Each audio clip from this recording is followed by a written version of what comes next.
നമ്മ എത്ര ഇപ്പൊ പനിയാടിനെല്ലാം നോക്കുന്ന അന്റെ നമുക്ക് ഇഷ്ടപ്പെട്ട സാധനം ഉപ്പ വാങ്ങിക്കാറില്ല ഒക്കുന്നു നമുക്കിന്ന് ചോദിച്ചിട്ടെന്റെ കാര്യം പോവാലോ. ഉപ്പ ഞങ്ങൾക്ക് സ്കൂൾ തുറക്കാനായി ഉപ്പ ആടിനെ നോക്കാൻ പോരാനും കഴിക്കും. അതെന്തിപ്പോ അങ്ങനെയായത്? ഞങ്ങൾക്ക് സ്കൂൾ അടിച്ച് 2 മാസമായില്ലേ ഇവിടുത്തെ ഞങ്ങൾ ഇവിടെ കൊണ്ടുപോയത്. ഞങ്ങൾക്ക് ഒരു ഐസ്ക്രീം വാങ്ങി തന്നില്ല പപ്പാ. എടാ മുനീറ ഇങ്ങോട്ട് ഈ പിള്ളേരെയും കൂട്ടിക്കൊണ്ടായിട്ട് പിള്ളേർക്ക് വേണ്ട സാധനം തിന്നാൻ വേണ്ടിട്ട് കൊടുക്കും. ലോക്കൽ സാധനം ഒന്നും വാങ്ങി കൊടുത്താ പൈസ എന്റെ പാക്കട്ടി.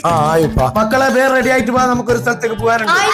ചെറുക്കളം ബദിയെടുക്കാർ ഹോട്ടലിലെ ടെൻഡർ കോക്കോല് നല്ല പോണ്ടത്തിന്റെ ഐസ്ക്രീം എല്ലാം കിട്ടുന്നത്. ഒരു കടുവിന്റെ മണിയോളം കളറുമായോ ചേർക്കാതെ ഈടന്നെ തയ്യാറാക്കുന്ന 100% നാച്ചുറൽ ആയിട്ടുള്ള ഐസ്ക്രീം. നമുക്ക് ടെൻഡർ കോക്കിന്റെ ക്രീമി ഫ്രൂട്ട് സലാഡ് മതി ഉപ്പ. ജാക്ക് ഫ്രൂട്ട് ഐസ്ക്രീം മതി.